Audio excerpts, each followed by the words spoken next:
A Dios Todopoderoso por darnos esa oportunidad, ese privilegio de poder ingresar hasta la intimidad de sus hogares. Gracias por estar con nosotros este día miércoles 25 de septiembre. Somos Cadena Megavisión, canales 15, 19 y 21, cubriendo todo el territorio nacional. Este día rompemos nuestro esquema de programación de los miércoles, dedicado por supuesto al análisis económico semanal, para conversar con un personaje considerado ícono de la guerra civil de los años 80 que vivió el país, ahora convertido desde luego en un revolucionario de tendencia moderna, dedicado a la consultoría internacional en materia de seguridad y negociación de conflictos.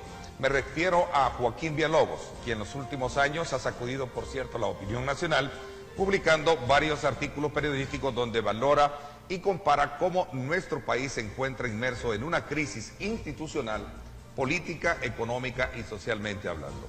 Y uno de sus últimos editoriales reza cómo y quiénes arruinaron al país, donde habla, entre otras cosas, de la existencia de una fuerte élite financiera nacional y que con su alta influencia política mantiene al país, sometido más al consumo y a la importación de bienes, lo cual a su criterio el excomandante Villalobos califica como la expresión más clara por la que el país es poco competitivo del resto de la región. Esta mañana, interesante diálogo con mi invitado, así es que desde ya les invito a ustedes para que me acompañen.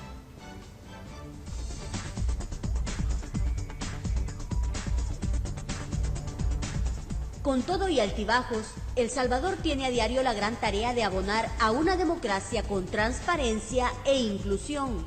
Así lo plantea el consultor internacional, exfirmante de los acuerdos de paz, Joaquín Villalobos.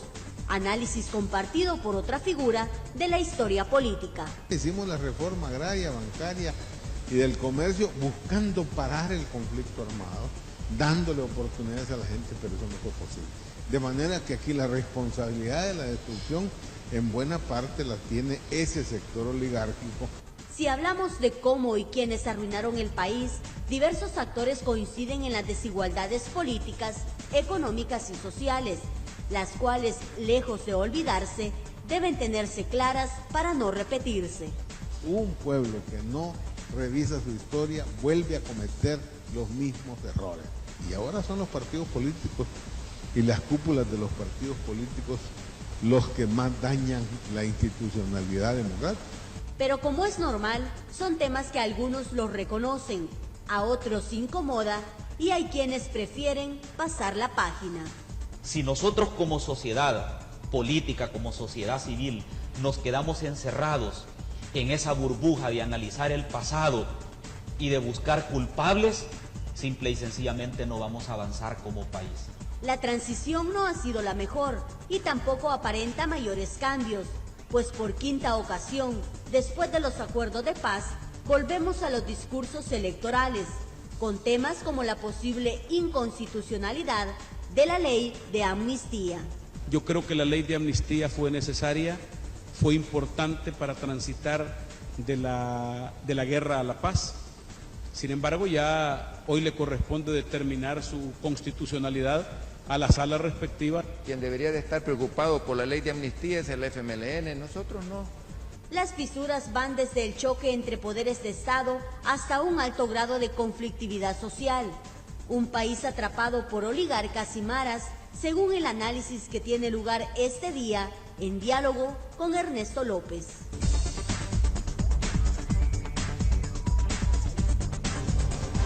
Bueno, y precisamente para hablar sobre este tema me acompañan acá en nuestros estudios Joaquín Villalobos, firmante de los acuerdos de paz y actualmente consultor en temas de seguridad y resolución de conflictos. Joaquín, buenos días, gracias por acompañarnos. Buenos días, Ernesto, muchas gracias y muchas gracias por el espacio a Megavisión. Así es, en efecto. También a ustedes les invito siempre a que me acompañen en nuestros sistemas de comunicación abiertos a partir de este momento para que usted pueda enviarnos sus comentarios o preguntas y de alguna manera pues seguir con la dinámica de la entrevista que vamos a tener esta mañana con nuestro invitado. Antes de entrar un poco a hacer los análisis puntuales del país, también quiero invitar a nuestros televidentes a que me acompañen hoy al programa en directo con Ernesto López Radio. Vamos a hablar acerca de este nuevo rumor sobre el posible fraude electoral que se plantea dentro de la digamos, dentro de la campaña electoral. Van a estar en el programa Carlos Nasser, abogado Juan José Martel, y por supuesto también Gustavo Moreno, coordinador del Movimiento Unidad. Así es que no se lo vaya a perder hoy en directo con Ernesto López Radio en 107.7 Fuego, estación del grupo radial Megavisión. Ahí los espero, 6 de la tarde. Bueno, Joaquín, nuevamente gracias por concedernos esta oportunidad de poder analizar aspectos puntuales sobre la situación del país y quizás por las escasas oportunidades de verlo acá en televisión. Cuéntenos, ¿qué ha sido de Joaquín Villalobos 21 años después de la guerra? ¿A qué se dedica? Bueno, o sea, yo ya tengo 18 años de vivir en Inglaterra, ¿va? Y he trabajado en una importante cantidad de países. He ido hasta Filipinas, he ido para Sri Lanka. Estuve también trabajando en el tema de Bosnia con una fundación americana de la Universidad de Tufts.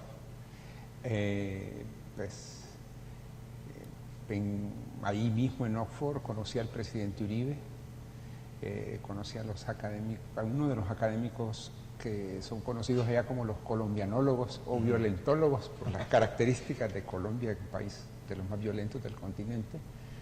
Eso me conectó con eso. También tenía una relación histórica con México, ¿va? Desde el presidente López Portillo para acá.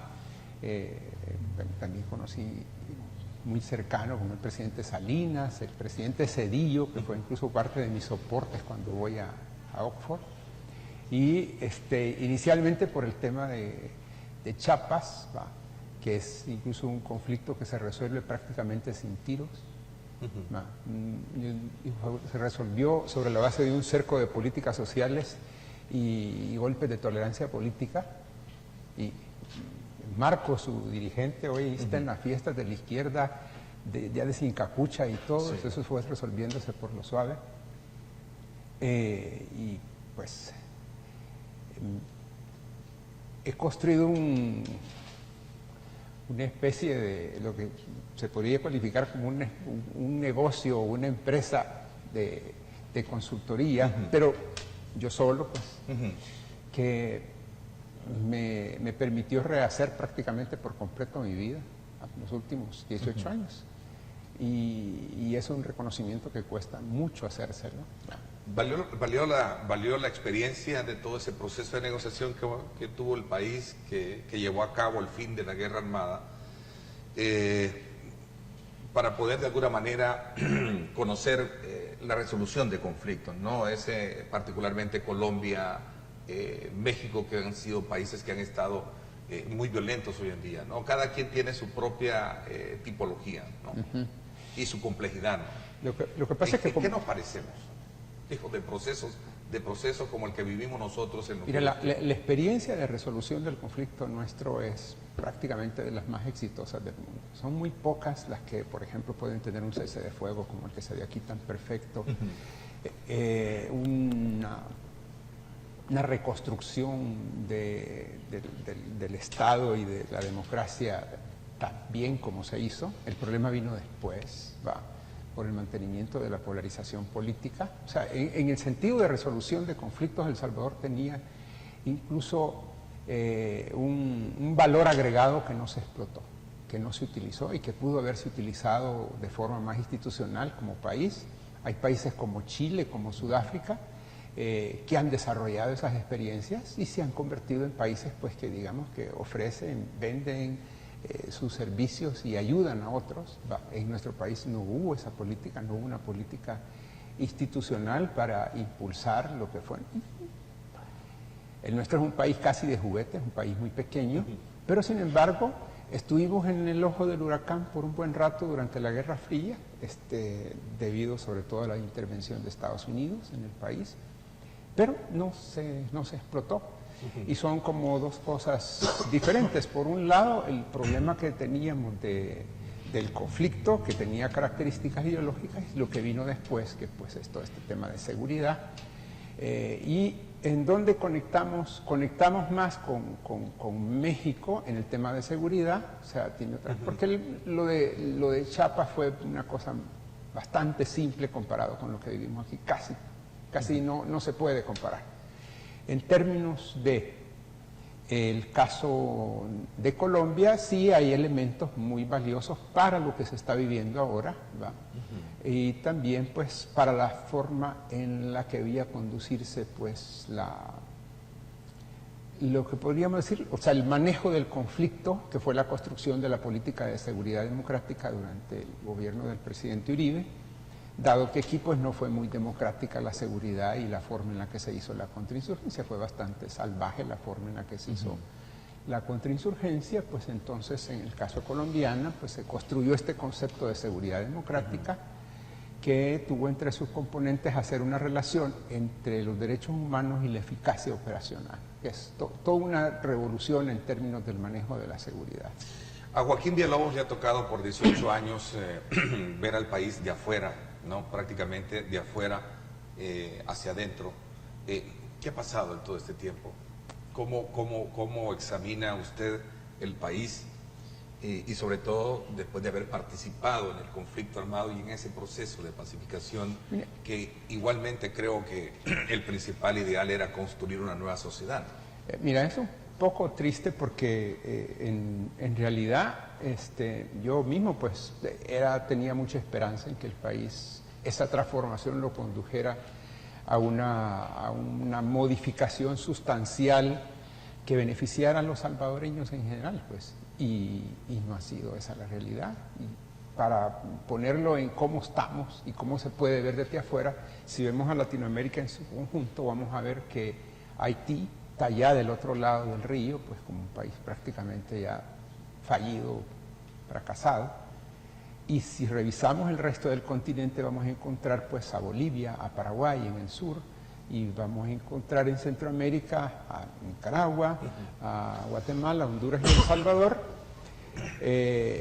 Bolivia tiene gas, ha cerrado su ciclo de inclusión con el gobierno de Evo Morales, que uno puede estar en desacuerdo o en acuerdo con él, pero lo cierto es que Bolivia no era viable si los indígenas no pasaban a ser parte ya del sistema político. Sin ese cierre de inclusión, sin que ellos participaran, pues ese país no tenía sentido porque eran como dos países, uno de los blancos y otro de los indígenas, y eso iba a mantener un permanente conflicto. Por lo tanto, es como la realidad de Sudáfrica. Y está Paraguay, pues que también es un país que tiene recursos naturales, y luego pues son países que van saliendo de la lista. Nicaragua, con todo y los críticas que se puedan hacer al régimen político, la verdad es que Nicaragua es un país que también va saliendo de la lista, su crecimiento económico es sostenido, es tan sostenido, es tan estable, que algunas de las familias más importantes del país van a invertir allí y no invierten aquí. O sea, aquí cuestionan de que este gobierno es de izquierda y que es un peligro bolivariano, etcétera, pero sin embargo invierten en Nicaragua, donde ya hay un gobierno de claro corte y definición, con relaciones con Cuba, con Venezuela directas, claras, con inversiones venezolanas en el territorio, pero sin embargo ahí van a colocar el dinero. Lo digo como un elemento en el sentido de que los marcos ideológicos a veces no son buenos para juzgar las cosas. Entonces, en el caso de Nicaragua, va saliendo de la lista.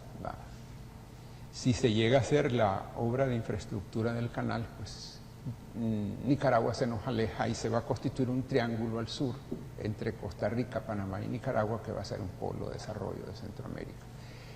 Entonces nosotros estamos prácticamente en la lista de espera después de Haití, junto con Guatemala, con Honduras y con El Salvador. Y El Salvador, pues ya para ver la realidad nuestra, es un país que tiene una especie de falso progreso, o sea, porque tenemos, aquí los pobres han salvado a los pobres con las remesas. Aquí las clases medias han crecido en virtud de las remesas, o sea, no en virtud de una política productiva, no de un cambio en las características de la economía. Por eso yo sostengo que aquí lo que se hizo fue asumir la exportación de nacionales como producto. Y esa es una cosa que pues parece económicamente rentable, y yo sé que así se vio, pues, o sea, cuánto tiempo van a durar las remesas, decían, si eso iba a declinar o y si iba a mantener, y la verdad es que crecieron enormemente, claro, como con el desastre social que se iba creando, pues iban creciendo. Y es una forma bastante cruel de modelo económico. O sea, cada salvadoreño que se va paga una cantidad enorme de dinero para poder salir del país. O sea, lo que cobran es el equivalente a 2 vacaciones en Europa, creo. Lo que cada salvadoreño que se va paga para poder irse en unas condiciones, cruzando por unas situaciones terribles en el camino. Y eso es la base de nuestro modelo económico. O sea, hemos convertido en mercadería nuestro capital humano. Y eso no se reflexiona en el país, no se dice nada. O sea, la política económica aquí tendría que haber en la política que acabe con eso. Pero ¿quién tendría que decirlo? Porque en este último de los artículos que usted escribió, cómo y quiénes arruinaron el país, usted habla precisamente de esa concentración económica con un acceso al poder que obviamente cambió todo el esquema de volver a un país productivo, considerado el Japón, ¿no? En aquella época nostálgica, histórica, que recuerdo cuando estaba pequeño, lo decía mi padre, ¿verdad? A un país consumista, a un país donde bien usted lo describe desde esa perspectiva, donde resulta más efectivo económicamente hablando, ¿verdad? Exportar salvadoreños que obviamente son los que van a estar enviando remesas para que esta economía se mantenga letargada y no productiva. Mira, hay, en primer lugar, esto de la exportación de salvadoreños ha generado un ciclo perverso del modelo económico y que para poder verlo hay que tener un grado de sensibilidad que creo que no tienen nuestras élites. En ese ciclo vemos que, por un lado, tenemos una crisis de seguridad creada porque la tercera parte de la población se fue, y el hecho de que la tercera parte de la población se haya ido, imagínate el nivel de desgarre social que eso significa, la cantidad de niños que quedan sin sus padres, la cantidad de comunidades que quedan desarticuladas prácticamente, con cantidad de jóvenes en las calles, con políticas sociales cero prácticamente durante los 4 gobiernos de Arena. Entonces resulta que todo el empuje económico que se produjo al inicio, se firma la paz y la economía creció 7.2. Y de ahí comenzamos a bajar y a bajar y a bajar. Ya no había guerra. O sea, la guerra, el final de la guerra generó un entusiasmo productivo, pero lo que vino fue el abandono de la política productiva y la decisión de que lo que había que hacer, si lo que estaba creciendo era la emigración y las remesas, pues a eso había que dedicarse. Desde el punto de vista de empresarios, pues buscan los nichos de rentabilidad, pero desde el punto de vista de la relación de los empresarios con el gobierno, eso fue una decisión perversa, equivocada, cruel con los salvadoreños. ¿Por qué? Porque hoy resulta que sí, tenemos un espacio de 10 kilómetros cuadrados en la capital, donde hay un espacio de una cierta seguridad y un progreso relativo, pero sales de allí y aquello es un desastre, un caos terrible. Y eso tiene que ver con todo este desgarre social. Eso no es progreso. Eso de que las clases medias aquí han crecido y que entonces ya estamos igual que el resto de América Latina, eso es una tontería. Eso no tiene sustento. O sea, nuestro modelo está basado en una crueldad brutal, desgarradora, de miles de familias que se ven destruidas. O sea, ¿o acaso no da compasión ver que a los pobres los están echando de Estados Unidos y que se quedan los hijos solos? Porque eso no puede seguir. Entonces, ¿y por qué es que esto ha sido así? Porque esa relación perversa de concentración, se ve muy clara en esto de que tenemos a los empresarios metidos todos en una sola gremial, en una sola fundación y en un solo partido político. ANEP, FUSADES, Arena. Son ese trinomio y el hecho de que no podamos ser un país multipolar en términos de poderes económicos, que es el elemento más importante que puede estar en juego en esta elección. O sea, el hecho de que tengamos una representación de clases medias y nuevos ricos distintos que le dé otro empuje, otra viabilidad al país. Pero no podemos seguir con esto de la concentración. No podemos seguir haciendo del país un negocio de 8 o 10 familias. Eso no debe ser. Ese ciclo perverso en el que mira cómo funciona. A más emigración, más remesas. A más remesas, menos productividad. A menos productividad, menos empleo. A menos empleo, más inseguridad. A más inseguridad, más inmigración. A más inmigración, más remesa. Y ahí estamos. ¿Es un ciclo? Es un ciclo en el que el país se está destruyendo. Pero es un ciclo rentable para unos 8 o 10 gentes o para lo que le llaman el G20. Eso es cruel. Eso no puede seguir así. Dentro de tus investigaciones, ¿quiénes son ese G20 que mueve la entraña económica como tú lo describes? Mira, hay una cosa que es bien importante en esto. Porque tú describes de lazos familiares, de concentraciones de esa élite salvadoreña, ¿no? O sea, económicamente hablando. Yo lo que he querido con esto es que se entienda que es un sistema. Incluso ha habido reacciones con relación a esto de oligarquía, porque se asocia como que es un término peyorativo de la izquierda, y no, es un concepto académico. Y no ahora está de moda pues la oligarquía rusa, pues, por ejemplo, para citar una, pues, resultado de todo el proceso de transformación que se produjo en la ex Unión Soviética, pues ahora eso está de moda y se habla de eso, pues. Entonces es un concepto desde el punto de vista académico bastante más amplio de lo que está en Wikipedia, para ubicarlo de esa manera, y que nosotros somos un país clásico en ese sentido, clásico en la concentración de capitales. Entonces, ese fenómeno de concentración pues ha derivado en que nuestro sistema político esté prácticamente subordinado a esa concentración económica. O sea, como dice uno de los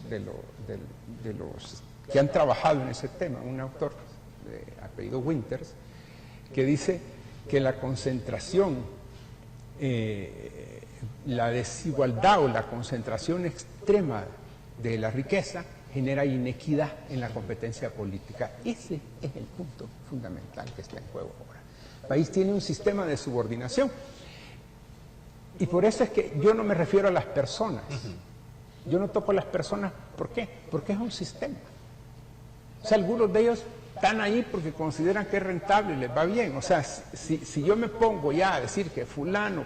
No. Es un sistema cruel, es un sistema injusto, ¿va?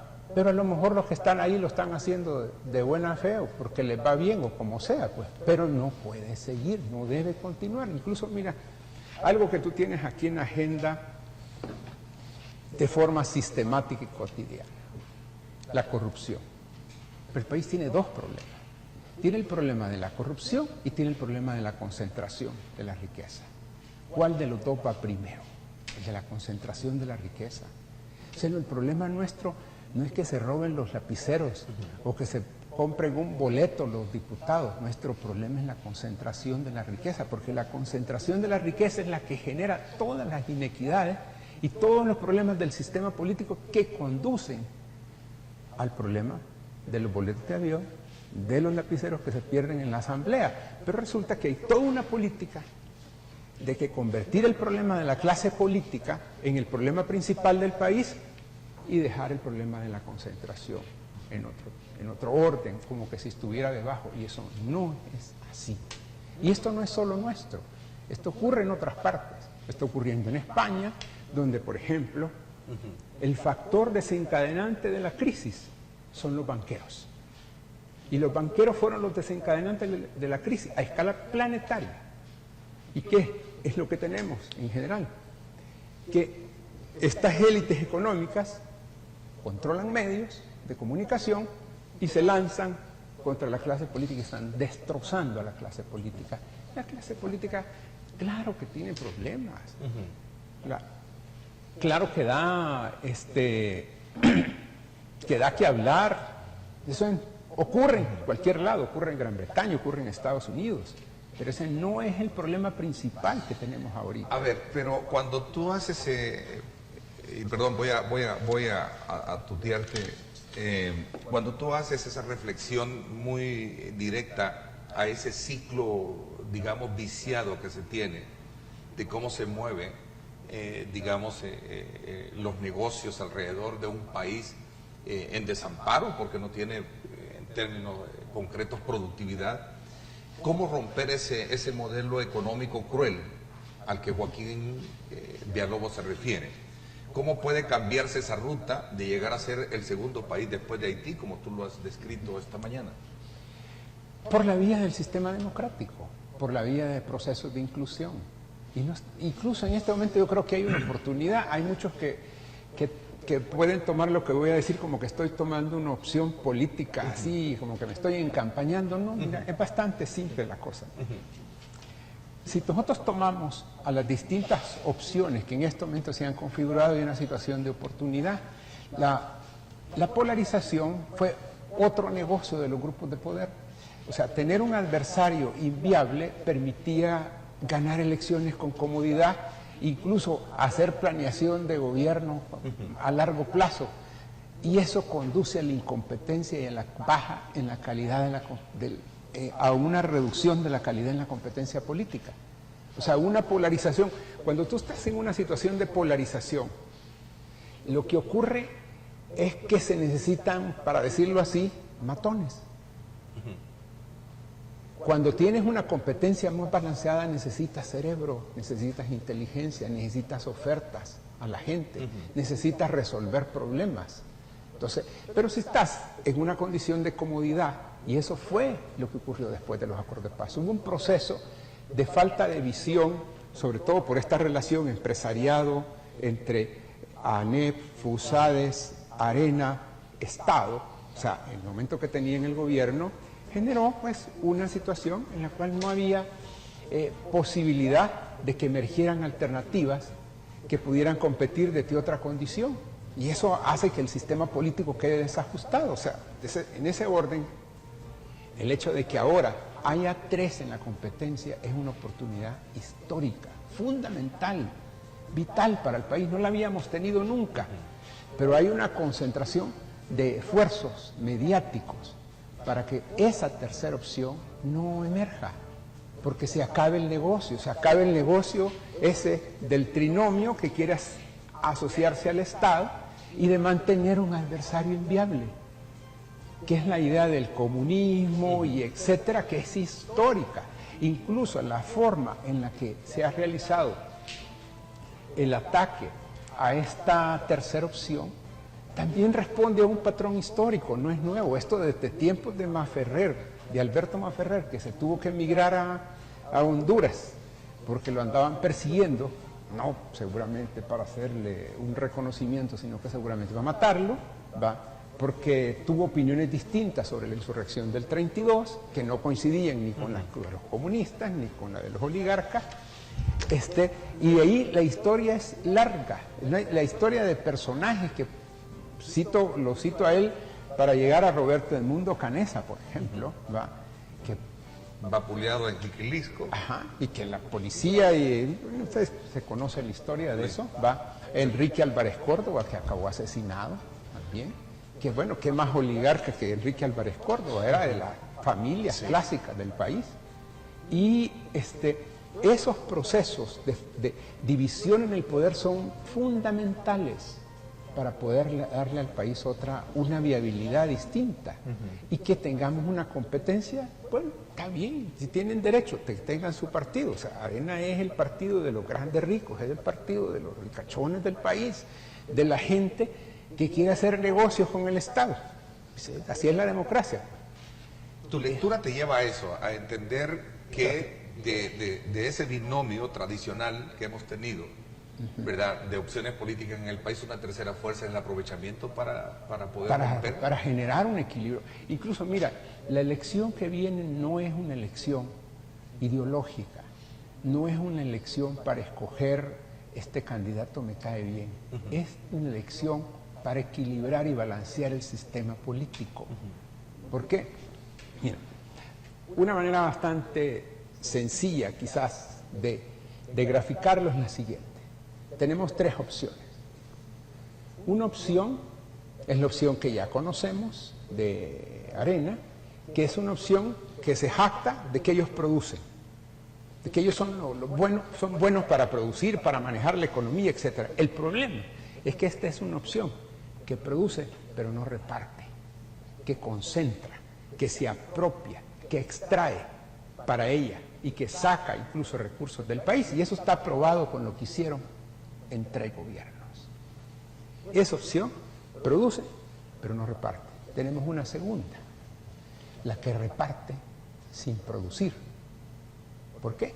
Porque no cree en la libre empresa y asusta a los productores, y es la opción contestataria, que es la del FMLN, que va caminando despacio, que Alba Petróleos y todos esos negocios van a contribuir a que se transformen y a que entiendan el mercado, pero todavía tiene relaciones conflictivas con el mercado. Por lo tanto, es una opción que lo que puede dar son políticas distributivas, pero eso pues lleva al país a una crisis económica. Hay la posibilidad de una tercera opción, que es claramente, porque es una opción que representa clase media alta del país, que puede producir y que quiere repartir.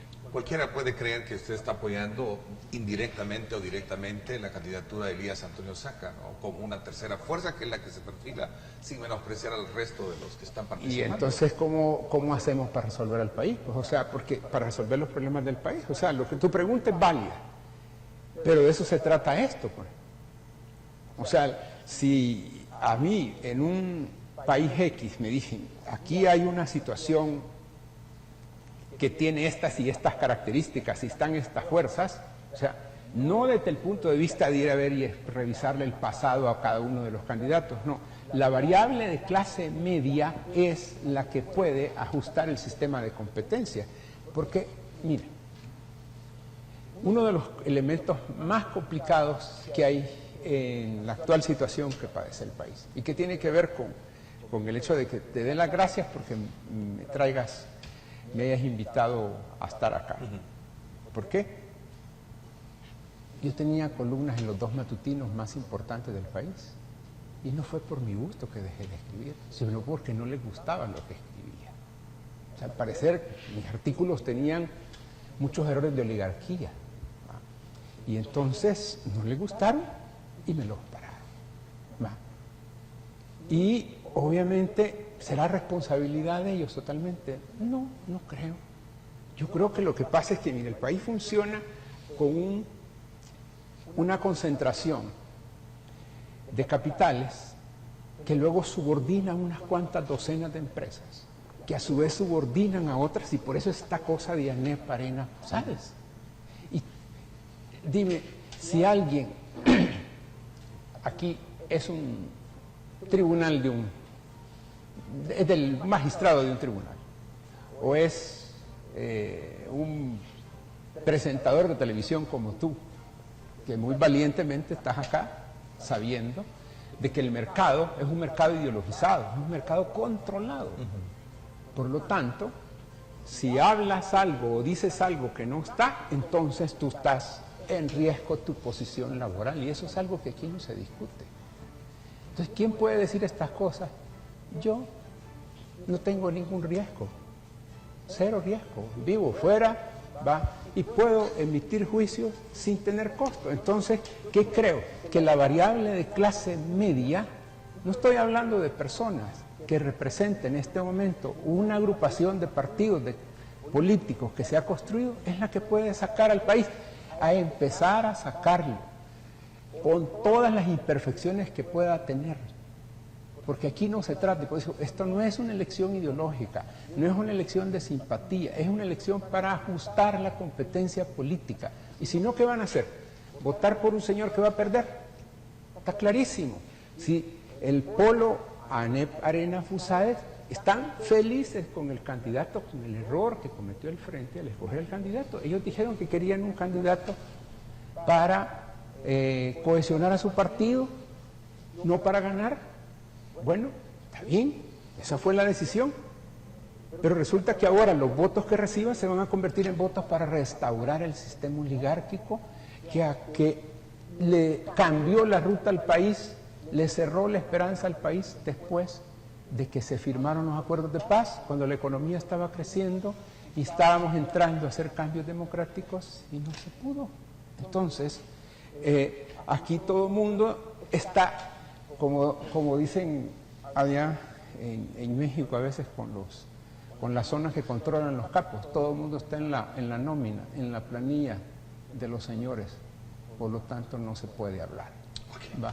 Vamos a seguir hablando, nosotros sí podemos. Creo que nosotros tenemos el perfil de ser un medio de comunicación donde abrimos los espacios para la discusión de temas fundamentales. Obviamente habrán quienes estarán de acuerdo con las opiniones que se imitan por los acá representados y otros que no lo estén. Pero en estos 20 años, Grupo Megavisión ha sabido subsistir precisamente a esa inclemencia de tiempo, ¿no? Por eso te di las gracias. Sí, y creo que aquí vienen las diversas corrientes, vienen los diferentes pensamientos a hacer sus exposiciones, y el pueblo es el que al final de cuentas es el que recoge esos insumos pertinentes para construir su propia lectura del país. Creo que vamos a seguir hablando de temas de país, vamos a seguir hablando del tema de partidos y de otros aspectos, digamos, importantes que tiene nuestra sociedad actual, y sobre todo partiendo de esa presencia de Joaquín Villalobos, que no es muy frecuente y que esperamos de ahora en adelante ya tenerla más abiertamente acá, dando aportes importantes en cuanto a temas puntuales de país. Vamos a una pausa comercial, no me cambie, regresamos. Bandesal para el sector servicios, llama al teléfono 22670100 de Bandesal. Joaquín habla obviamente muy abiertamente de cómo y quiénes tienen al país como se encuentran, ¿no? En el año 2009 podría creerse que se rompe ese ciclo de gobiernos de arena que habían estado gobernando en los últimos 20 años. Y asume el presidente Mauricio Funes bajo la bandera del FMLN. ¿Cómo evalúas tú el trabajo de estos últimos 4 años? Mira, yo, igual que lo que señalaba antes, cuando me preguntaste quiénes son, sí, así sí, con nombre y apellido, ¿no? Trato de ver al país su proceso. Y ocurren 2 cosas importantes. Una ocurre antes del 2009, que es que se inicia un proceso de ruptura en las filas conservadoras. Un debate interno acerca de cómo se debe conducir al país. Y eso no es nuevo. O sea, no me estoy inventando nada, ni es una cosa que... Eso ha ocurrido históricamente en el país. Por eso eran los golpes de Estado. Por eso existió un Enrique Álvarez Córdoba que se volvió presidente del FDR. Por eso es que hubo un Roberto Edmundo Canessa que quiso ser candidato a la presidencia, proveniente de la familia con más recursos de este país, y lo mataron a golpes. O sea, históricamente eso ha ocurrido, o sea, de que hay un momento donde ese fenómeno de concentración de la riqueza produce un efecto sobre una clase media, e incluso en representantes de ellos mismos, y que lleva a esa ruptura. O sea, y el otro, que es el gobierno del presidente Funes, que sorprendió porque el fuerte era el partido, no él como candidato, y una vez fue presidente, el fuerte fue él y no el partido. Y eso fue una cosa que yo juzgo como positiva. Entonces, allá hay 2 procesos de cambio. Un proceso que se da, que hay un sector de clase media que hace alianza con el FMLN y gobierna de una determinada manera distinta de la que quizás habría gobernado el FMLN, y un sector conservador que rompe con los viejos poderes oligárquicos. Y ese fenómeno es el que está ahorita en juego en esta elección. Entonces, sí, por eso a mí no me gusta un poco meterme en el tema de juzgar ya la política a otro nivel, sí, porque eso le toca pues a los que pues podrán venir aquí con las camisetas de partido, pero yo no tengo camiseta de partido. Trato de juzgar el proceso, y en ese proceso veo que hay emergiendo a otras fuerzas tratando de asumir una representación de sectores que son mayoritarios en la sociedad en una condición de desventaja. Entonces, en ese sentido, insisto en el tema de la tercera fuerza, que es como la mejor posibilidad, la oportunidad que se ha creado. Y además una cosa, con relación a la economía, y en esto yo he insistido durante años, no a la polarización es un error. La idea de que entre peor te vaya a ti, mejor me va a mí, y entre mejor me vaya a mí, peor te va a ir a ti, ese juego es un juego que tiene el país, como lo hemos tenido. Y lo segundo es la necesidad de la tercera fuerza. O sea, no es de hoy.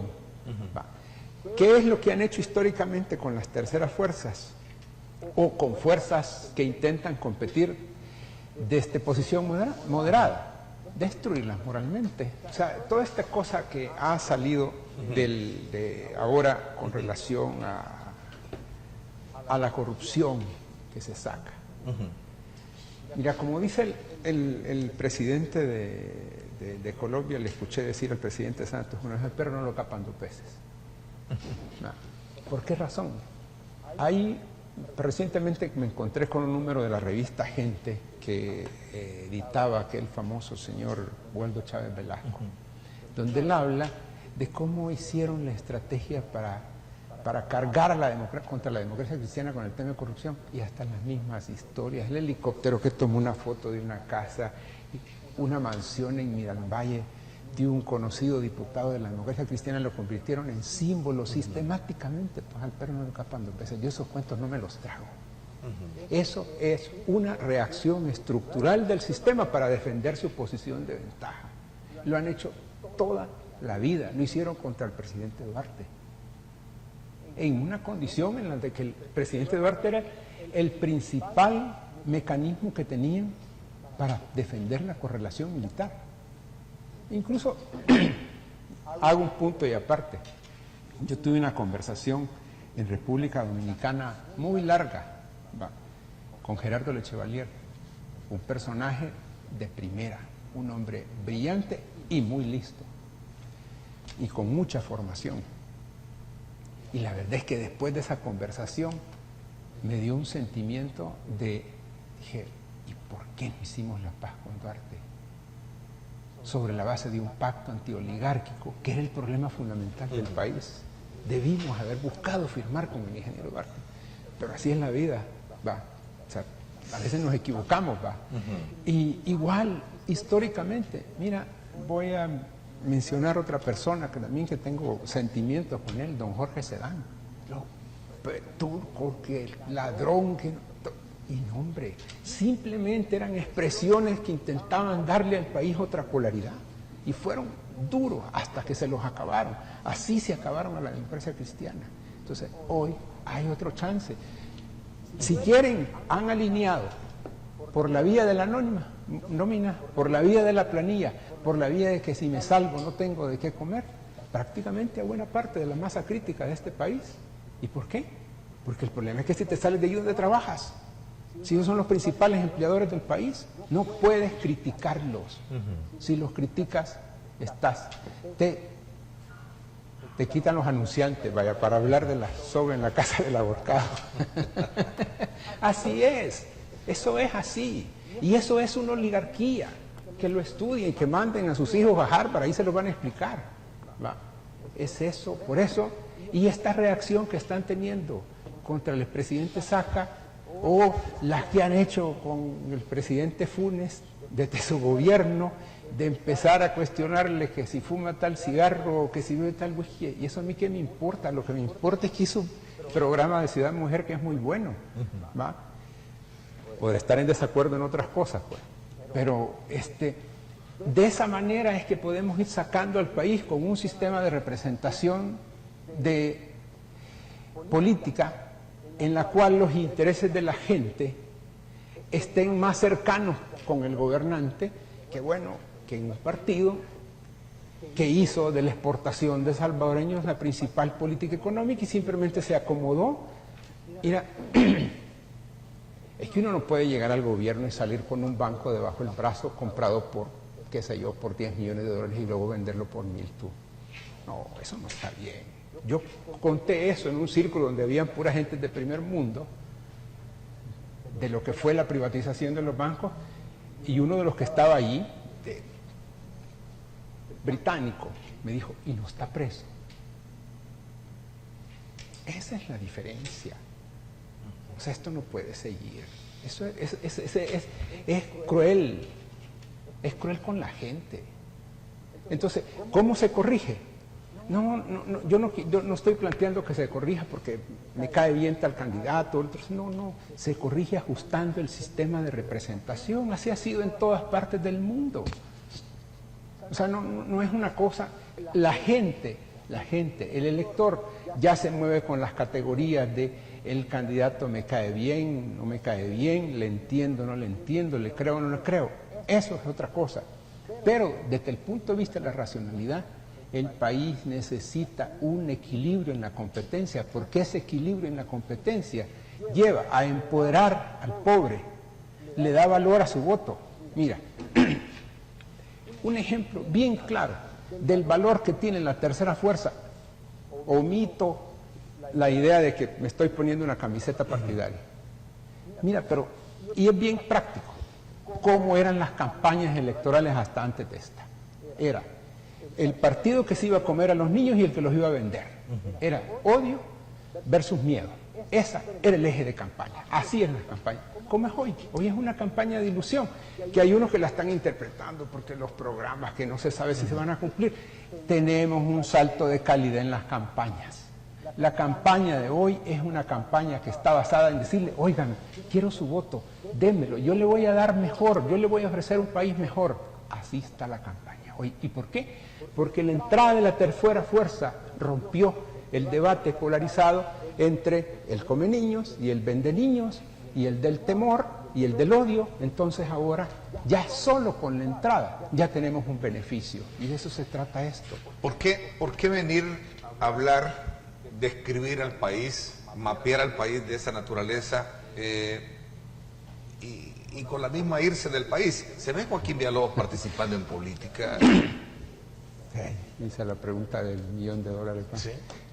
Mira, ya pasaron 18 años desde que yo me fui del país. Y hay dos cosas en relación a lo que me preguntas. Una primera, que yo desde el inicio fui un devoto del cambio generacional. Por eso no quise ser candidato a nada nunca. Y en segundo lugar, no me considero que tenga, o sea, los políticos son totalmente distintos, tienen las neuronas y la piel de una manera distinta a la mía. El político tiene una capacidad de hacer empatía con la gente, por eso también es lamentable que estos grupos de poder estén destruyendo a la clase política actual. Yo no me considero, o sea, no tengo esa madera de empatía con la gente, de calor humano que tienen ciertas personas, y que hay que reconocérselas, ¿va? Y que no nacen todos los días. Igual que ellos podrán decir que no hay un personaje, un empresario que nace con las neuronas ordenadas para hacer dinero y generar empleo todos los días, también hay políticos, hay que cuidarlos. ¿No? Tú hablas mucho de este círculo de arena, el sector privado, la fundación... Pero ¿no quieres categorizar un poco también la descripción que podrían tener otros actores que están jugando este papel de país hoy en día? Te hacía la pregunta particularmente cómo ves la asunción del gobierno, de un gobierno de izquierda rompiendo un esquema de 20 años. ¿Cómo entonces examinas al FMLN? Joaquín Villalobos. Creo que son dos cosas distintas, el presidente Funes y el FMLN. El FMLN está en cambio, está en proceso de transición. Se va a convertir, no sé, posiblemente en la próxima década lo vamos a ver convertido en un partido socialdemócrata. Yo hubiera deseado que eso hubiera sido en el año 1992, pero no se pudo.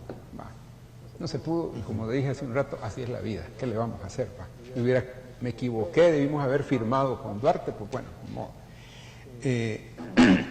y ahora resulta que el FMLN, pues ahí hay varios ingredientes que conducen al FMLN a una transformación, pero esa transformación no ha ocurrido en este momento. Todavía tiene muchos dejos contestatarios, no termina de entender cómo funciona el mercado, pero se está transformando. ¿A ti te hubiera gustado estar en el FMLN actual? No, ya no se puede. Ya no puedo responder. No, pero si te hubiera gustado estar, porque no es el FMLN, sus detractores lo califican ahora un FMLN convertido en un SADCB y otros calificativos como tal, ¿no? Mira, yo con todo el proyecto ALMA, ¿no? No, con lo del hablo proyecto... de sus detractores que lo califican, por eso yo te decía. Esa es una cosa, incluso del lado de los grupos económicos, del G20, como le dicen acá, y por el G20 le dicen en medio de ellos mismos, o sea que reconocen que hay ahí un poder supremo arriba de ellos. Mira, esto de verlos como nuevos ricos, en primer lugar, el Los capital que pueda tener el FMLN vía Alba Petróleo no le llegan ni al dedito del pie chiquito de los principales grupos económicos de este país. Un dato que pregunté por él, en los gastos de campaña que van invertidos hasta ahora, solo en la pauta publicitaria, Arena lleva casi el 50%. O sea, solo eso da una idea de con qué nos estamos enfrentando, y no tienen el gobierno. Va. El más pobre de los tres es la tercera opción, la nueva opción. El FMLN es la segunda. Pero no es ni la gran cosa, pero no entienden que incluso el hecho de que los fondos de Venezuela contribuyan a la transformación política del FMLN, porque lo van a hacer entender cómo funciona el mercado, es un elemento de carácter estratégico vital para la estabilidad del país. En la medida en que el FMLN entienda cómo funciona el mercado, en esa medida se va a volver más democrático. Ese es un elemento fundamental. Deberían darle las gracias a Chávez porque les mandó plata de aquí. Eso es lo que deberían de hacer, en vez de pasarse lamentando. Pero no tienen es un sentimiento de que lo que es plata es mío y nadie más. Como su teoría es, la teoría económica de ellos es la del rebalse, la idea del pastel, creo que más de alguna vez las he escuchado, el rebalse, que es que la economía tiene que crecer y cuando crece, pues algo le llega a los pobres. Esa es la teoría que tienen. Entonces, en esa teoría es un poco dicho para la gente que tal vez no la pueda graficar. El rebalse es como decir, miren, bueno, abusados que al final algo les cae. Algo cae. Entonces aunque sea espuma, pero cae. No. Entonces, pero regresando al tema del FMLN, yo creo que es una fuerza que se va a transformar y es positivo que se transforme, pero hoy por hoy está todavía en los albores de tratar de entender, y van a haber factores internacionales también que van a condicionar su transformación. O sea, la fase de inclusión y generación de élites, que es la que hemos visto en Venezuela en todo este tiempo, va a cambiar en un mediano plazo. Cuando eso cambie, no es que porque le van a dejar de dar dinero, cuando eso cambie son patrones ideológicos que obligan a repensar. Y lo mismo va a ocurrir en Cuba. Mira en Cuba un elemento fundamental del cambio. En Cuba hay aproximadamente más de 300.000 negocios por cuenta propia. A estas alturas creo que llevan más, hasta donde me acuerdo, 300.000 negocios por cuenta, o sea, 300.000 pequeños empresarios. Eso no había ocurrido nunca en la isla, en Cuba. Y hay una ley de los procesos políticos que es cambios en la estructura social, generación de nuevas clases, provoca cambios en la estructura política, desde la Revolución Francesa, desde la Revolución Rusa, todos esos procesos, incluso aquí mismo ocurrió. Incluso esto que estamos viviendo ahora es que las remesas no solo generaron un mecanismo de extracción, sino que también generaron nuevas clases. Por eso es que hay un alcalde en la zona oriental que es prácticamente blindado. ¿Por qué? Porque es la representación social de una región que recibe, si no me equivoco, más de $1.200 millones anuales y que ha generado unas nuevas clases. Esas nuevas clases requieren de entrar en la representación política y eso representa también la tercera opción. Hay que entender que esa opción es la que en este momento puede generar una competencia distinta y dentro de este el FMLN no está listo. Tú luchaste en la guerra que vivió el país en los años 80 bajo la digamos, bandera socialista. ¿Cómo ves el socialismo hoy en día, digamos, inmerso entre esa lucha constante entre el capitalismo y el socialismo? ¿Cómo lo ves? Mira, en primer lugar, la economía de mercado, a partir de la caída del muro de Berlín y los cambios que ocurrieron en Europa del Este, quedó consolidado como que eso no estaba en discusión. Ahora lo que está en discusión es cuál es el rol del Estado. Y viene una situación de regreso del Estado. Eso es lo que viene en política. Y viene básicamente por la crisis generada en seguridad en todo el continente. Ese es el punto fundamental. O sea, venimos de la etapa de pasar... ¿Tú ya no te consideras un socialista, me quieres decir? No, es que es muy... O sea, no. yo soy de izquierda y voy a seguir siendo de izquierda. Eso no está en discusión. Ahora, lo que pasa es que acá, como aquí la discusión ha sido siempre bien primitiva, es si sos de izquierda no estás de acuerdo con el mercado. No, yo no le rezo al mercado, pero creo que no se ha inventado nada mejor que el Estado para generar seguridad. Y trabajé con un presidente ultraconservador en Colombia, el presidente Uribe, que aparte de todo es mi amigo, y él es el que rompe con las políticas conservadoras y se decide hacer algo que no se había hecho en el continente. Si queremos seguridad, vamos a invertir. El presupuesto de Colombia durante su gobierno se multiplicó por 4, pasó de 25.000 millones de dólares a 100.000 millones de dólares el presupuesto de Colombia. Una buena parte a seguridad y a políticas sociales.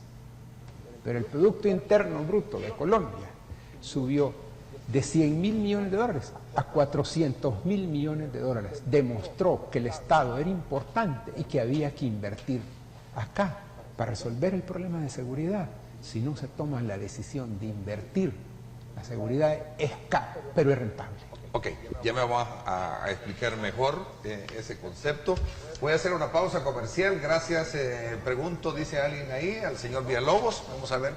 La pregunta dice así, pregunto al señor Villalobos si es el FMLN hoy lo que ellos tenían en mente en el momento de los tratados de paz. Vamos a contestar estos y otras interrogantes cuando regresemos. En el país también se está debatiendo todavía, digamos, hay algunos indicios de discutir si es constitucional, si se debe declarar inconstitucional una ley de amnistía. ¿Qué piensa Joaquín Villalobos sobre este tema? Una pausa comercial. Gracias por estar con nosotros. Joaquín, había dejado planteada una pregunta anteriormente que creo que era buena darle respuesta. ¿Es el FMLN con el cual se firmó la paz y se pensó que debería de ser 20 años después? Hay dos FMLNs, el histórico y el FMLN, pues digamos, el partido político electoral. El histórico era una coalición bastante amplia, donde había de todo, pues, y además que tenía una izquierda civil a su lado, que era el FDR, o sea, se iba de social cristianos, socialdemócratas, hasta marxistas, ¿no? Ese no es el FMLN actual, o sea, el FMLN actual no fue posible mantener esa coalición, y no es el que yo hubiera deseado, pero es el que es, y así es la vida, ¿va? Hoy creo que el FMLN, incluso la posibilidad de la izquierda querer competir con el FMLN para sustituirlo como izquierda es un sueño bastante ingenuo. El FMLN está posesionado del espacio de la izquierda. Ahora el problema fundamental es que se transforme. El FMLN contó con el favor oligárquico de polarizar con ellos y eso lo fortaleció. Paradójicamente, si tú ves lo que ha hecho el sistema, y por eso es un sistema en el que rechazaba toda opción media, toda opción moderada, y se quedaba, y eso hizo que el Partido Comunista, que es su enemigo, se vino fortaleciendo y hoy está ahí. Hoy es la única posibilidad que hay, es que ellos, o sea, que se transformen, y yo creo que están en proceso de transformación, se van a transformar. Joaquín, los proyectos ALMA pueden ser un as dentro de ese esquema de tradición fuerte económicamente, del cual tú criticas y lo señalas como parte fundamental del letargo que tiene la economía del país. ¿Pueden los proyectos ALMA romper esa? Es muy poco. Sí, es un elemento que puede jugar un papel. Pregunta porque obviamente los detractores del proyecto ALMA lo califican como el proyecto político convertido ahora en un proyecto económico, ¿verdad? A favor de políticos. Yo creo que es bien importante lo que me estás preguntando, porque va más allá del mero fenómeno del FMLN, y que es un poco por qué razón esta tercera opción puede responder a la posibilidad de que se comience a construir un país distinto. Lo que tenemos es un país monopolar, un país que tiene una concentración económica, pero a su vez no tiene otros polos. Colombia es un país que tiene una enorme desigualdad, pero es un país multipolar, porque es grande. Brasil es un país también con altos grados de concentración económica, pero es un país multipolar. México también. Multipolar, ¿qué quiere decir? Pues que los de Monterrey son distintos de los de Guanajuato, que producen zapatos, que son distintos de los de Michoacán que producen aguacate, y cada uno de esos grupos, pero esa interacción, esos equilibrios, o eso genera unos check and balance, genera unos sistemas de control que hace que la democracia funcione de manera más, funcione mejor la democracia, o sea, hace de que un canal de televisión diga, bueno, si no se quisieron anunciar conmigo esto, se anuncia a nosotros. ¿Va? ¿Por qué? Entonces, actualmente el país lo que tiene es un país con un solo polo: arena, fusades, ANEP, y que quiere tener el Estado. Así no funciona, o sea, eso nos lleva. Entonces, lo que nosotros necesitamos es una multipolaridad. Y esa multipolaridad, ¿cómo la podemos generar? Dando oportunidades a gente que quiere hacer negocio. La regla normal, la regla en Estados Unidos, que es una economía libre, es que tú vas a llegar tan alto como te lo permitan tus capacidades creativas. Aquí la regla en este país, un país monopolar, un país con una oligarquía que controla todo, vas a llegar tan alto como los oligarcas te lo permitan. Es un sistema bloqueado en la movilidad social ascendente. Eso genera descontentos en la clase media. La clase media es aspiracional y tiene derecho. Quieren estar mejor. Entonces es un sistema que es insolidario con los pobres y no genera oportunidades para que tengamos una economía más abierta, más competitiva. Entonces, por ejemplo, el abandono del campo. Bueno, hay que crear nuevas oportunidades. ¿Y por qué razón abandonaron el campo?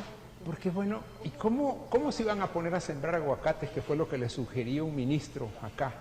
Si ahí estaban las remesas, si era más fácil, incluso ahí le reclamaba, ahí están las carreteras, comiencen a producir. ¿Y a cuenta qué van a producir? Si imagínate sembrar los aguacates, estar esperando a que se crezcan los arbolitos, recortarlos, no hombre, si aquí... Ese planteamiento va en el sentido de esta pregunta que hace R.A. Pleites.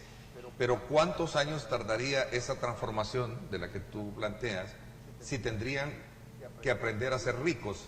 En ese tiempo colapsaría el país, es decir, en cambiar esa percepción de estos actuales estamentos económicos del país de los cuales tú describes, ¿no? No, si es que si ¿Se puede cambiar esto aprendiendo, o colapsa el país? No.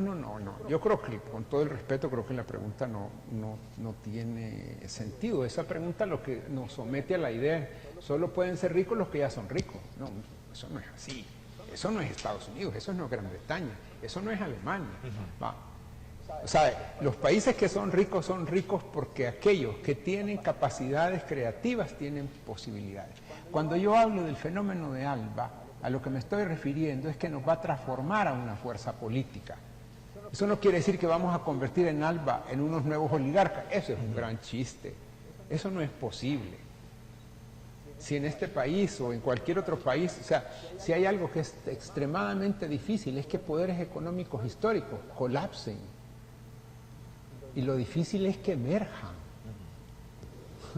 Eso es lo complicado. Y por eso que el FMLN no se va a convertir en un sistema que va a tomar toda la economía nacional. No, hombre, eso no es posible. Si el FMLN lo que decía, el poco de lo que representa ALBA es un hilito comparado con los otros. ¿De qué sí puede servir? Transformarlos a ellos para que entiendan el mercado.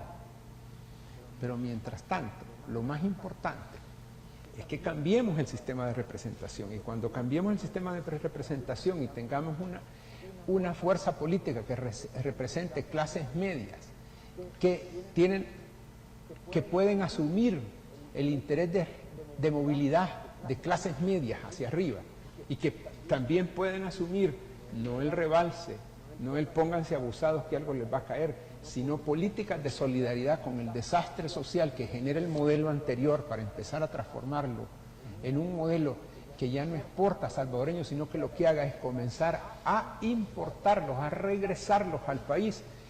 En Estados Unidos hay una importante cantidad de salvadoreños que aquí habían seguido siendo peones, habían seguido manejando un autobús y se han hecho ricos porque llegaron a un país donde el capitalismo no tenía ese tapón oligárquico que hay aquí. Eso hay que darles oportunidades, hay que darles ventajas en este país para crear un país multipolar. Antonio Saca no tiene candidato a la vicepresidencia. Preguntó a alguien, ¿tú aceptarías un ofrecimiento de una candidatura a la vicepresidencia? No, no puedo. No puedo, no tengo madera de político, ya lo dije, yo no soy eso, no, o sea, no, y tengo una gran cantidad de compromisos, pero quiero mi país, por eso estoy opinando, por eso lo estoy haciendo, pero no, hay que hacer. Voy a hacer una pausa comercial, cuando regresemos vamos a continuar, bueno, el tema que tiene que ver mucho con ese proceso histórico que dividió el ayer y el antes al país, como fueron la firma de los acuerdos de paz, ¿verdad? El tema de la ley de amnistía, que creo que no se nos puede quedar a un lado. Vamos a una pausa comercial, gracias por estar participando. El tema de la ley de amnistía, en este tiempo como tú lo describes, tenemos que dejar de tener un pensamiento primitivo y ver de qué forma podemos superar más allá, digamos, este escalón que tenemos triste de la historia económica, política y social de nuestro país. Y lo describo así de esa manera porque si lo vemos en términos políticos, desde luego tenemos una deuda histórica en materia de transformar el sistema político actual. En la parte económica no se diga, necesitamos generar nuevas oportunidades. En la parte social, este tema de desangramiento, producto de la delincuencia, en fin, es momento para estar hablando de la ley de amnistía. Alguien decía ahí, bueno, al abrir la amnistía estaríamos hablando de los crímenes que cometieron en la guerra. Pregúntale, me dicen a él sobre Roque Dalton. ¿Tú crees que es conveniente? No, de ninguna manera. Mira, yo vengo de estar trabajando, viendo cómo se hace en Colombia para resolver un tema como este, en el cual incluso la FARC se desajustaron de la historia, se metieron a hacer terrorismo, se metieron en el tema del narcotráfico, y ahora resulta que hay que hacer la paz con ellos, y el problema es cómo construir una idea de perdón de la sociedad sobre ellos, en el momento de mayor debilidad de su historia, o sea, cuando están prácticamente al borde de lo que sería su derrota estratégica, aunque puedan sobrevivir. Entonces, en la condición de nuestro país, mira, veámoslo de la siguiente manera. ¿Qué puede interesar la impunidad de ese pasado que suponamos con un acuerdo que transformó el país en un momento que lo tenemos una impunidad masiva con las maras? ¿Qué puede interesarnos, para no tocar otro tema de los que aquí me imagino que discuten mucho, como la soberanía de la isla Conejo, cuando tenemos un problema de soberanía del Estado en Soyapango o en Lourdes, con un gobierno que tiene un problema grave de soberanía en Tegucigalpa, en barrios de Tegucigalpa? O sea, ¿cómo? ¿Es racional eso? No, para adelante, hay que ver para adelante. O sea, ya pasamos y pasamos bien esa página. Yo no le encuentro sentido. O sea, como con un sistema judicial que está reventado porque tiene un montón de procesos y cosas y que además se meten otros ingredientes, ¿cómo le vamos a decir al fiscal general, mire, agarre este caso de hace 30 años o de hace 20 años? ¿No? O sea, ¿cómo? Si no tenemos cómo pagar la medicina de los hospitales, si no tenemos cómo resolver los problemas de tener más policías, vamos a empezar nosotros a meter más ingredientes que además, ¿en qué van a beneficiar al salvadoreño de a pie que está luchando por sobrevivir con un problema de un modelo económico que lo ha usado como material de exportación?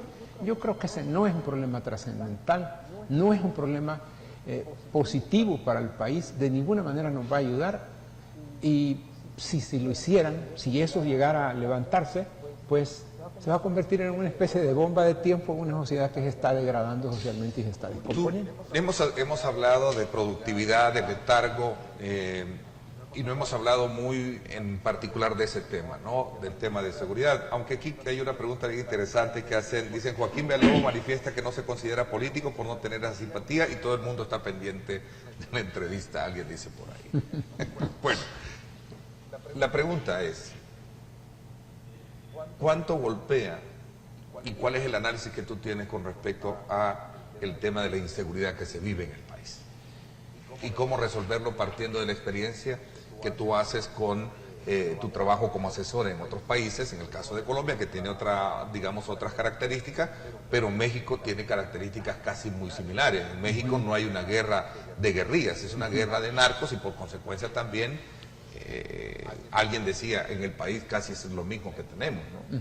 Bueno, mira, en primer lugar creo que hay una cosa que acá que creo que necesito decirla porque me parece que ha sido una injusticia con relación a los combatientes del FMLN.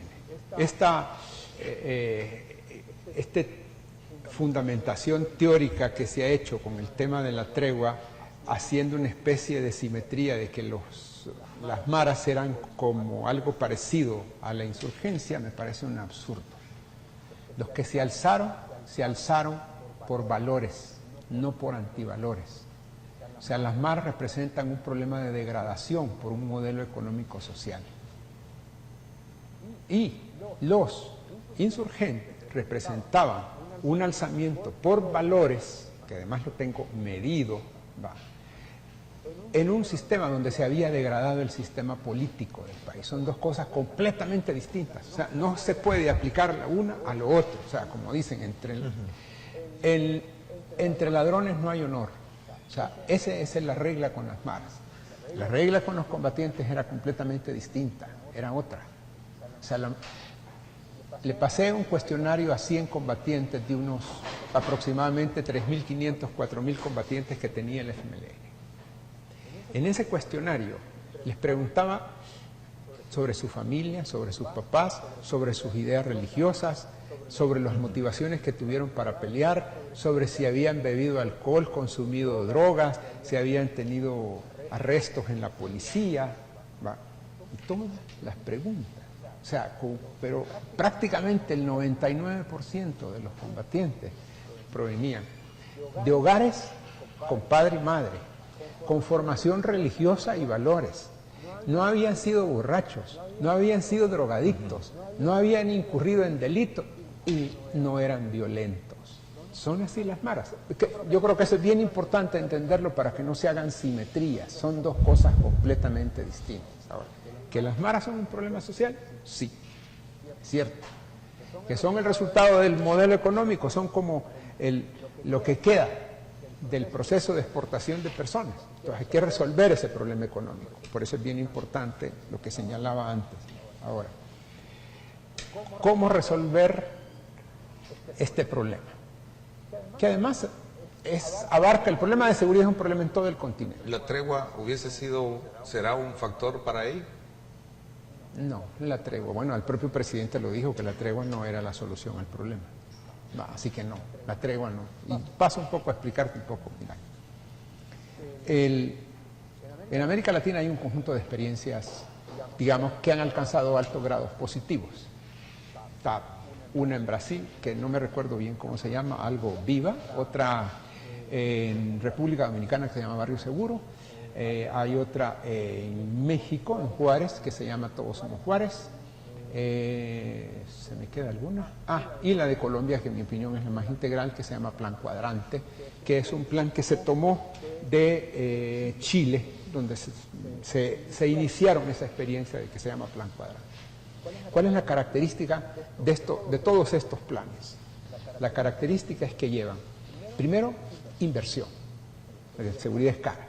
Hay decisión de introducir recursos en proporciones considerables. Segundo, que la policía es el eje fundamental. O sea, hay un componente represivo, por así llamarlo, como eje, de asegurar el territorio. Tercero, hay un componente de filosofía policial, que es policía comunitaria. La relación policía-habitante es fundamental. Es la reconstrucción de la relación entre la institución y los ciudadanos, entre la institucionalidad y los ciudadanos en nivel más básico. La coerción no es un tema es un tema de protección, no es un tema de andar molestando, reprimiendo, persiguiendo al ciudadano honrado, es un tema de protección. Y en ese tema de protección la relación policía-habitante es directa, es permanente. O sea, un policía es, como lo definió Antanas Mockus, un ciudadano formador de ciudadanos. O sea, es un trabajador social con uniforme y que está entrenado para hacer uso de la fuerza cuando sea necesario.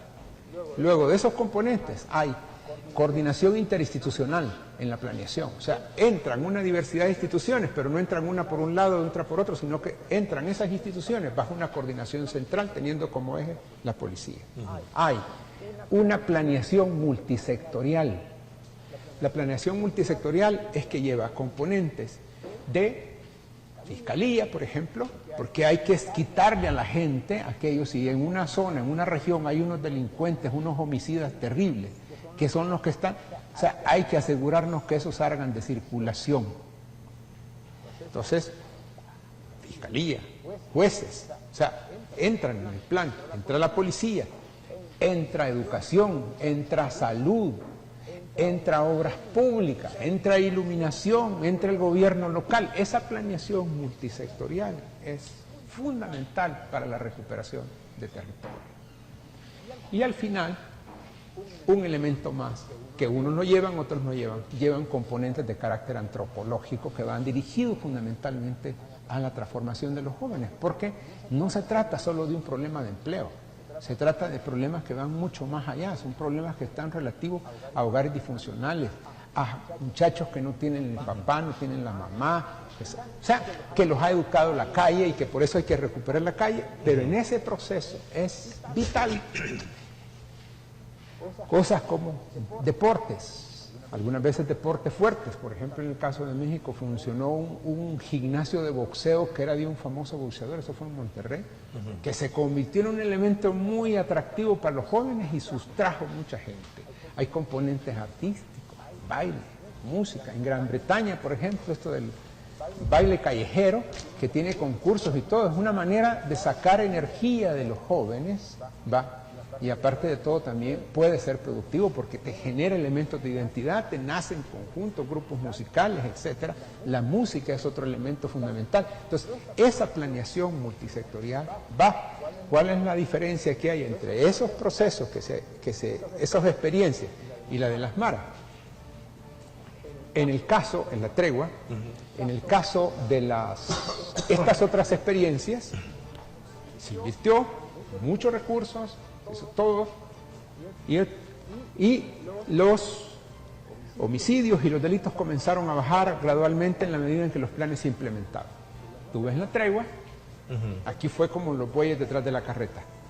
O sea, la tregua es, los homicidios cayeron así radicalmente, sin inversión, sin planeación multisectorial, sin coordinación interinstitucional, sin el componente policial, porque nunca lo dijeron que la policía tenía que ver, no. Entonces, y se produjo esa caída bruja. ¿Qué quería decir? Que el eje de la transformación no residía en las capacidades del Estado, sino que residía en la voluntad de los pandilleros.